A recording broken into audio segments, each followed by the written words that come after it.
Nous voici déjà dans le troisième chapitre, où le troisième chapitre, nous allons aborder les différents types de vente ou les différentes formes de vente. Donc aujourd'hui, ce qu'il faut savoir, c'est que dans la vente, vous avez différents profils de vendeurs. Vous avez des profils de vendeurs qui sont complètement différents en fonction du rôle qui leur est attitré.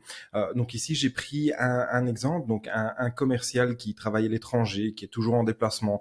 Il est plus souvent dans l'avion que sur un territoire finalement, n'a rien à voir en termes de formation. C'est pas pour ça qu'il est meilleur ou moins bon qu'un autre, qu'un vendeur qui est un vendeur en stand, par exemple, qui lui aura beaucoup d'autres qualités, notamment le fait de pouvoir accoster beaucoup plus facilement les passants qui arrivent autour de lui. Donc, toutes les formes de commerciaux, tous les types de commerciaux ont un impact qui peut être complètement différent en fonction du rôle qui leur est attribué. Et c'est là que c'est important dans une force de vente et dans la gestion d'une force de vente de ne pas attribuer un rôle à un commercial qui a un profil qui est complètement différent du rôle que vous allez lui apporter, sauf si vous repassez par une refonte complète, un formatage complet de sa façon de travailler, de sa façon de vendre. Donc, c'est vraiment très compliqué de pouvoir attribuer le rôle à la bonne personne au bon moment.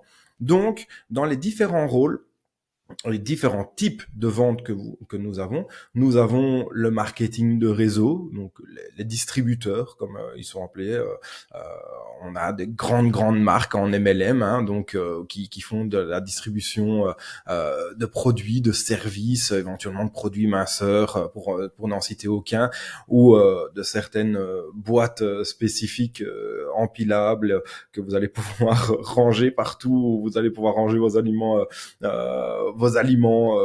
culinaires dedans. Donc voilà, vous avez des vendeurs en porte-à-porte. Alors les vendeurs en porte-à-porte sont pour moi une partie des commerciaux qui sont les plus courageux parce que finalement, peu importe le temps qu'il fait, ils sont toujours à l'extérieur et ils continuent à travailler. Ils ont généralement une rue qui est déterminée pour pouvoir travailler et ils continuent à avancer jusqu'à avoir leur target et essayer de le dépasser évidemment pour pouvoir faire exploser leur commission. Vous avez aussi les vendeurs B2B. Là, dans ce domaine-là, c'est là où moi j'ai toujours évolué. Ça fait 15 ans aujourd'hui que je travaille dans la partie B2B, bien que j'ai fait aussi un peu de MLM et du porte-à-porte.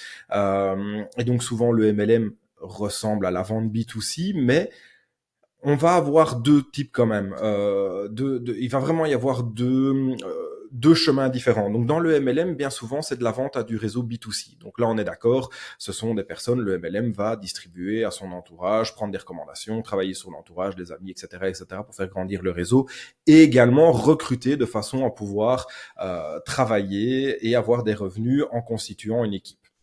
Attention, le MLM n'est pas une pyramide, n'est pas un système spécialement toujours pyramidal ou la pyramide de Ponzi, comme on pourrait l'appeler. Il y a beaucoup de gens qui font énormément d'erreurs là-dessus. Un MLM, c'est pouvoir permettre à une personne de commencer à zéro, de constituer une équipe et de pouvoir gagner de l'argent sur une équipe.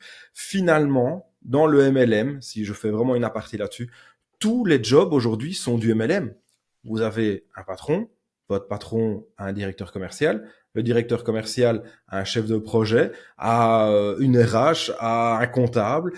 Vous avez en dessous de ça, vous avez un responsable de production. Et puis en dessous de ça, vous avez les ouvriers. Ben, finalement, l'ouvrier qui est tout en dessous, il fait travailler lui, fait travailler lui, fait travailler lui, fait travailler lui. Donc vous avez également aussi une pyramide. Donc tous les jobs finalement sont quelque peu des jobs pyramidal, on peut appeler ça comme ça, à partir du moment où il y a une structure qui est établie, que vous soyez employé ou indépendant, vous travaillez toujours pour quelqu'un qui donc vous allez l'enrichir. Donc finalement, le MLM n'est pas problématique.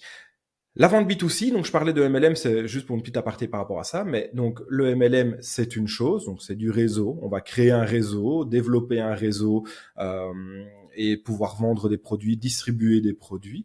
La vente B2C peut être aussi à travers le MLM, peut se faire à travers le MLM, puisque généralement on touche des clients B2C, mais va également aussi se faire à travers des magasins. Un magasin aujourd'hui va proposer des produits à des clients particuliers, des entreprises également aussi, mais des clients particuliers. Et donc un vendeur B2C ou un vendeur B2B n'a pas du tout la même casquette, ne travaillera pas du tout de la même façon, n'aborde pas le client de la même façon, ne fait pas une découverte identique, n'a pas les mêmes accroches ou la même gestion des objections qui peut se faire à travers une entreprise, parce que les besoins sont complètement différents, mais la façon de travailler est complètement différente aussi. Vous avez toujours une structure, une trame à suivre évidemment, mais la façon de pouvoir parler à vos clients est complètement différente. Je dis pas qu'il y a du manque de respect ou quoi que ce soit. Donc la façon de parler, c'est comment aborder son client B2C ou B2B. La manière d'aborder le client est complètement différente. Vous avez aussi toutes les personnes qui font de la prospection téléphonique, qui vendent par téléphone, donc des télévendeurs, des télésales, ou vous avez aussi toutes les personnes qui font de la prise de rendez-vous. Ce sont aussi des commerciaux. Ils vendent du temps, ils vendent des rendez-vous. Donc, ils contactent des clients pour remplir les agendas des commerciaux et avec ça, ils arrivent à convaincre le client d'accorder du temps à une personne ou d'accorder du temps par téléphone pour vendre un produit ou service.